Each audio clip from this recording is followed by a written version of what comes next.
Law enforcement and government agencies struggle with parking citations, often because no one will pay them. Boots or other devices are costly, and they invite confrontation when implied and later removed by enforcing employees. With Tire Tag, you can avoid many hurdles and ultimately promote public safety and revenue collection. To learn more, visit tiretag.com. For a thorough conversation on how Tire Tag can help your agency in revenue collection, visit episode 204. That's 204. From interviews to jail calls, Ditto Transcripts delivers fast, confidential, and court-ready transcription for law enforcement agencies.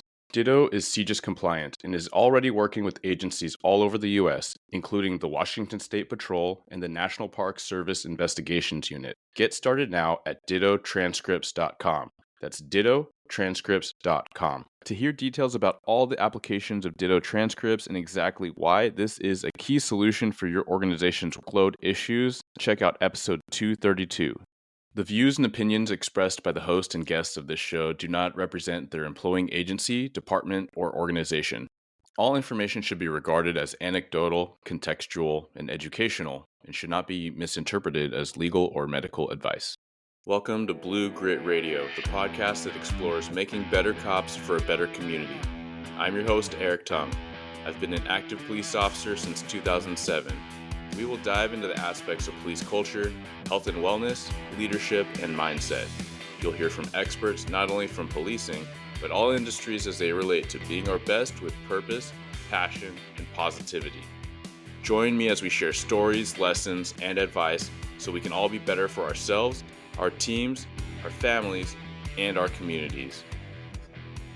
This is part 2 of a 2-part interview. If you didn't listen to part 1, make sure to go back an episode or so you don't miss any of the good stuff. All right, here we go. How I'm looking at the world is not serving me, and it's not factually true.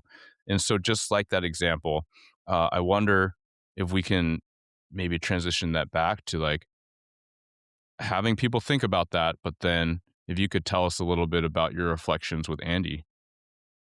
Yeah, I think one of the things that mostly stands out with Andy was things that in any other normal context, we would look at that and go, well, that's a little bit inappropriate. Mm-hmm. And mostly things that he would say.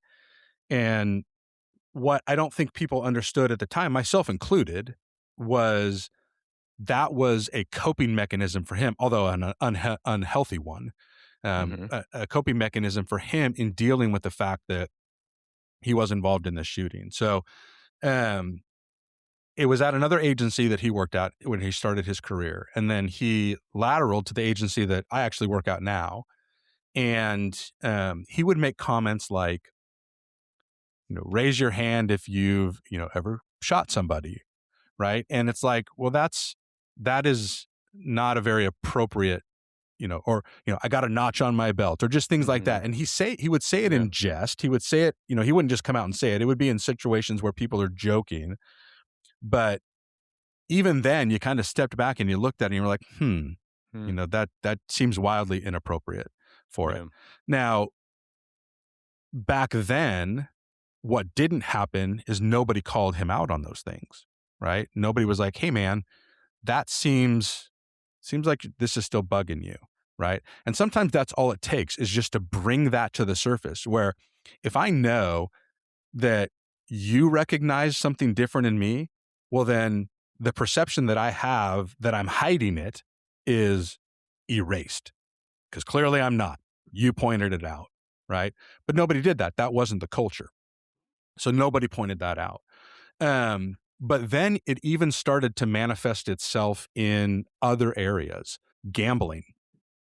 He started gambling a lot, fostered problems with, his marriage and his family life. And ultimately, as he went down that path, this journey, it got to a point where he ended up getting, it's a sad story, but I think it's important that we understand that if we don't do these things, if we don't catch these things, we're walking a razor thin line that it is not that hard for us to follow that same path. My brother, from the time he was 5 years old, wanted to be a cop, and he did everything that he could throughout his childhood, throughout his high school. He went into the Air Force specifically as a police officer there. He did everything that he could to become what he wanted to become. And when that got taken away from him, then who else is he? So, and that's another point. It's like Mm-hmm. back then, it was, we defined who we were based on the job that we did. Like, Yeah. I am a man of God. I am a husband. I am a father. I am a police officer, right? That's the order for me. Mm-hmm. For officers back then, it was, I'm a police officer. I'm a man of God. Yeah. I'm a father. I'm a husband. That got inverted. And so when that was taken away from him, right, essentially his identity was taken away from him. Who he was no longer existed. And that ultimately, I think, is what led him down that path. But getting back to the thing that I was saying, where we saw these things, all of these things that he was saying, all of the things that he would say and do, nobody ever once said, hey, man, that's not right. What you're saying seems, and again, there's probably a very, I hate to use the word PC, but there's probably a very right way to approach that. I've got people in my life, in my career, that I trust, that they know me. They know that if I'm outside of my norm, they're going to call me out on it. And so you brought up that point. I think that's important to have that. Yeah.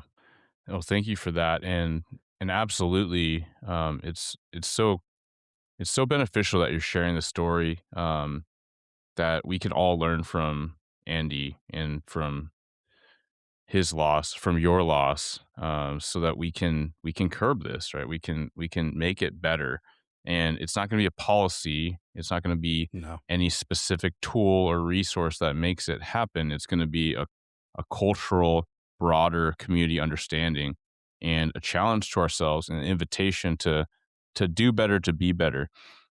When you were saying some of these signs in retrospect, like, they're odd, like they're out of place. And I think that this is a really great example to feature, because it's never like, I don't want to say it like that. Oftentimes, it's not one thing. And I'm not just talking about suicide or self harm. I'm talking about when things aren't going great, which we can all recognize in ourselves or our peers or closest friends in the job or even outside of the job. Like, I have a lot of friends that have been through hard times.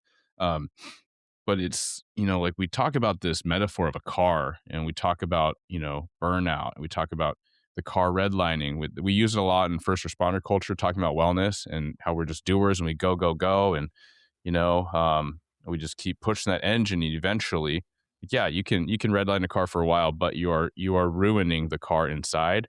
And the maintenance, if the car even stands up to that, by the time you're done revving it, is going to be dismal. You might have told the thing. And so I think it's like, to play on that metaphor would be a little bit like, okay, making an inappropriate comment in a strange context about being involved in an OIS. Okay, that's not like, I'm not like going to call in all the, send in all the resources and all that and pull them aside, but that's interesting, right? Let's be curious. I think you even said it that way. Okay, that's strange. So maybe that's like, you hear this weird sound in your, under your hood as you're driving, and it goes away. You're like, huh, okay.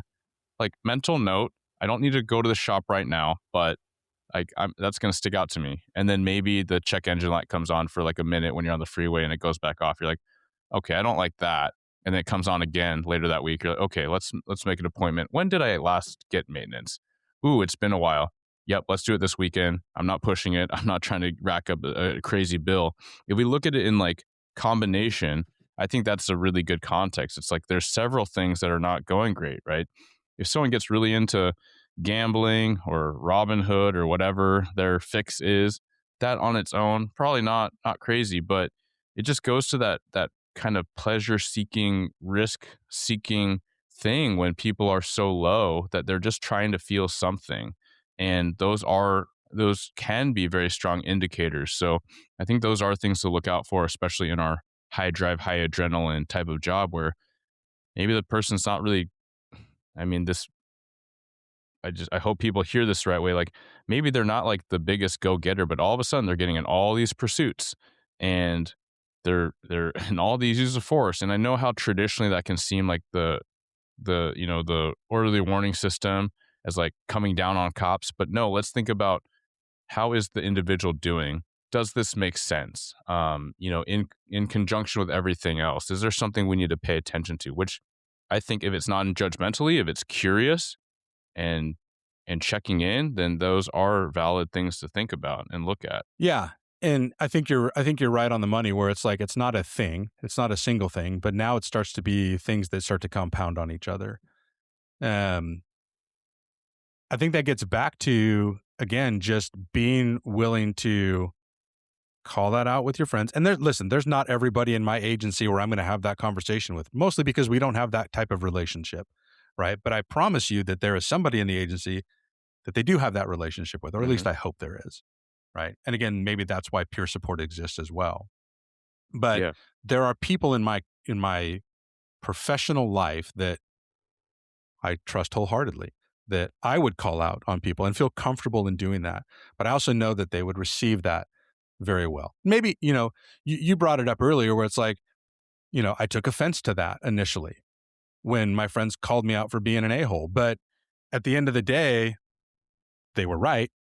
You were wrong. And I think, our initial knee-jerk reaction to that is like, well, what are you talking about? Again, now our authority is being questioned, and, and maybe not our authority, maybe that's not the right term, but, we're not used to that. We don't like that. But when we sit back and think about it and go, okay, yeah, that makes sense. I think that's true. You also mentioned another thing, and that is, checking in with therapy. And I think that this is such a key component. My chief that we have, or had before we have our current chief, he made mental health a priority within our agency, to the point where it's like, and he always said this, and it always rang true with me. It's like, if your knee is hurt, or your back is hurt, or you physically have something wrong with you, our response isn't, oh, I'm fine, I'm not going to go do anything. I broke my leg, I'm not just going to go, nah, I can handle it, it's all good. No, our gut response is, I need to go to the doctor, right, and get this fixed. And why is our mental health any different than that?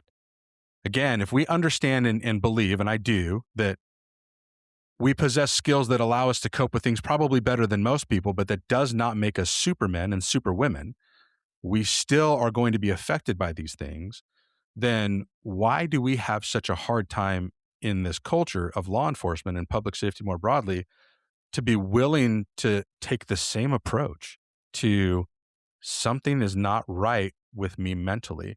And I remember when Andy took his life, my chief pulled me aside and he's like, hey man, the agency is going to pay for you to go to a counselor if you want to, but take advantage of it. And that's the importance that he put on our mental health, that he was willing to pay for those sessions for me so that I was good, I was okay. And again, we just have to change our mindset as police officers. And we're doing a good job going in this direction. We're not done yet, but we're doing a good job. We just have to change our mindset that this is no different than me breaking a leg. I'm just breaking something mentally. And a broken leg is not permanent, it's temporary. So just because I've broken a leg doesn't mean I'll never walk again. Just because I'm going through a bad thing, I'm higher melancholy than normal, doesn't mean that it's going to stay that way forever. But if I don't do things to fix it, if I don't take the steps and the initiative to go try to solve the problem, it's going to compound. Yeah. If I don't go get my leg fixed, the next time I try to walk, my bones might merge together weird or whatever. Right, you know what I'm saying? Right. It's like, it might be worse than ever before. Exactly. And so, just to give you some context here, and again, I'm not trying to say this to scare anybody, but the path that my brother went down before he took his life, I mean, it got so bad to the point where he was involved in a domestic violence situation involving a firearm, which ultimately led him to serve a 6-month prison sentence. And, you want to talk about a complete 180 of what you had always wanted to do to now on the other side of that, of the law, right? You're now a convicted felon. That's going to mess with you, especially for people that have the mentality that we have, because we get into this job to do good things and be good people, right? And we are good people for the most part. Mm-hmm. But now for him, not only did who he was get taken away from him, but now he's turned into, in his mind, he's turned into the person that he was so adamantly fighting against his entire career. And so that ultimately just led to him not being able to handle that. And I wholeheartedly believe that had he had a different mindset, or had he been given the opportunity to go and work on these issues, or had he had the cultural freedom to be able to do that and not get ridiculed for it, I think it might have changed. I think the outcome would have been different, and it just wasn't. And that's too bad. Yeah, absolutely. There's a lot to be said for, we talked about these different examples of humility, right? Like if I show up to a scene and it's quickly devolving or evolving to something different, I need to have the humility to call in, on duty SWAT or Yeah. activate the team because they are better prepared than me. Um, and so that's not a knock on me. There is a special tool, a special set of professionals that can do this better than anyone else. Why would I not want that?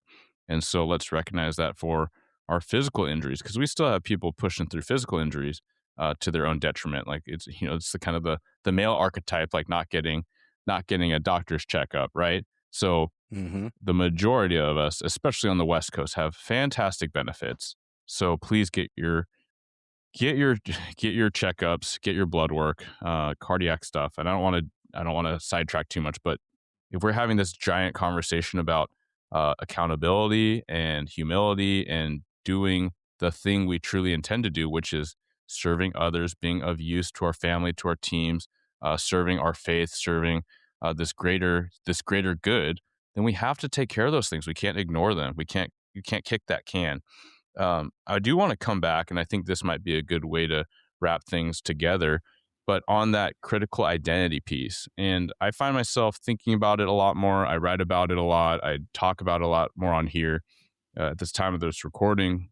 So probably coming up, it'll probably be a couple weeks after this airs, a panel talking specifically about mental health and the intersection of identity, because it I will say that when I talked a little bit about when I was going down a really cynical path, I over identified with the job. I was a young dude. This was an awesome career to get into. I was doing some cool stuff. I was doing some high speed stuff, and I was working nights, and I was with a not very positive crew, and everyone out there was, every member of the public was an S head and an a hole, and no, I was being that. And so it is a way to tie back. I love how you ranked these pieces of your identity, these factors that contribute to your identity, and they are prioritized and they are scaled as I heard you describe them. Right? You said you're a man of God. I think you said you brought in family next, and then later was your profession. Because yes, one day we have to hang up the uniform, hang up the badge. One day we may choose to. It might be 2 years from now. It might be 20. But I always want to be a family man. But not to go super deep or super emotional, but like I don't get to choose that either. Like something terrible could happen. I know a lot of travesty that has happened to people I know and people in the news, but they are going to need to carry on as a person that serves their convictions, their pursuits, their passions, their purpose. And I have to recognize that. Like I do think about that sometimes. Like if something absolutely dismal happened to me, like I owe it to myself. I owe it to my contribution, my worldview or my universe view is like, I will find a way. I will find a way to do some good. I won't know it till I get there, how hard it will be, but I have to believe it or I'm not going to have a chance. And so I do invite people to think about that. I was kind of playing with, we talked about priorities of life, but I kind of want to like coin it right now. it's mine unless someone else has already said it, but I stole it. I came up with it organically, but priorities of living. So we have priorities of life, but priorities of living. And yes, I really resonate with what you said and how you described that. And I do believe that if we focus in on these conversations of identity, perhaps for those field training officers talking with their block 0, block 1 students, like, hey, who are you? Like, what really matters to you? Like, what are your values outside of this job? And then this job can be an accelerant to that good stuff, but it is not you. It cannot be you. Sometimes the hardest mission is when you have to adapt to a new role. From starting a first responder career to a new assignment to retirement, Greg Fernia is here to help. Greg is a retired special operations supervisor and a personal and professional development coach. He helps first responders and their families navigate transitions and challenges with purpose and clarity. Learn more at livingthegoodlifecoach.com. That's livingthegoodlifecoach.com. It cannot be you. I mean, that has to be, and I'll beat that drum until the day I retire. It cannot be you. I don't know what the mortality rates are of officers who just retired. Like, what is their life expectancy beyond that? I don't have the statistics. I don't know what the suicidality rate is. But I almost have to believe that is tied back to identity. And the moment we are no longer the thing that we most identify with is gone, right? The moment that we're no longer that thing, your sense of purpose then becomes what, right? You either have to have a shift in mentality of, okay, it's no longer who I am anymore, but now I've got to go discover who I am, or make a conscious decision to set that priority of living. And I love that. Set that priority of living from the get-go. I'm very intentional with who I identify as, and a police officer is one of them, and it's an important one. But if, to your point, we never know when the day comes where I'm not going to be doing this job anymore. And either that's going to be a decision that I make on my own and I retire, or I leave this career, or God forbid something bad happens and I'm forced. I can no longer physically do this job. Mm-hmm. But either way, we need to be prepared for that time to come, because we never know when that time is going to come. And if we're prepared, if we have the mentality of like, yeah, very passionate about my job, I'm very proud of the thing that I do and the community that I serve. But if that gets taken away, I know who I am. I know where my purpose is. And I can do other things to be good, but I don't have to go back and rediscover who I am. I know who I am. Yeah. This is just a small piece of who I am. Absolutely. And we talk a lot about resilience in the culture, in the wellness spheres. We talk about it on the show. And that's like the ultimate resilience, like recognizing that whatever comes through that door, I almost think about, like, it makes me think of Gladiator, to put it in that like context, like, whatever comes through, like, we're going to manage it. But truly, like, that's outside the job, just whatever life throws at you. Like, can you bob and weave? And yeah, you could get knocked down, you could get knocked out, but you get back up. Chumbawamba. Sorry to break the serious mood, but for the people of my generation will appreciate that. But I think you're absolutely right. Like, it said a lot, but I'll say it again. We hurt and kill ourselves more than suspects do, as far as suicidality. And then the mortality rates, I know it's socialized a lot, like the average lifespan after retirement is like 3 to 5 years. I believe I've heard that's not quite true, but I think regardless of the years, it's not great. It could be better. I think that's fair. I don't think anyone would argue with that. And I'd also say that what I'm less concerned about is the years of life. I'm concerned about the quality of life, because we give so much. And I think we would all responsibly agree that by taking care of ourselves, each other, trying to build a healthier culture, not some froofy positivity, but like some actionable realness, like, let's be constructive, let's be together, let's be purpose and value driven, then we will cross that retirement finish line well, and we will live, thrive, enjoy life. And that's absolutely critical for people that are going to that stage of life. And closing one chapter, opening another is, again, that identity piece. Yeah, I think my old chief said it best. He's like, when you retire, I don't want you just walking across that finish line. I want you sprinting across that finish Mm, line with a lot more in you to continue to go on. So yeah, it's super important. yeah. I love it. Well, I really loved this conversation, Brian. It's actually sunny outside for me. I don't know about for you. It looks like you got Oh some sun. yeah, it's for You me too. know, It's yeah. nice. You're in the Northwest. I'm in a different part of the Northwest, and we actually have sun, which is kind of Yeah, nuts. So hopefully we can both get a little bit of that. But I love this conversation. I love talking about the real rawness of this job, but not just to be in a low place, but to how do we take these lessons and insights? How do we learn from loss and put it to practice for ourselves and those we care about? Those in our team, and so we can serve the community, we can serve our families, we can serve ourselves, be the best we can. So I really, really appreciate that. appreciate you letting me be a part of the conversation for sure.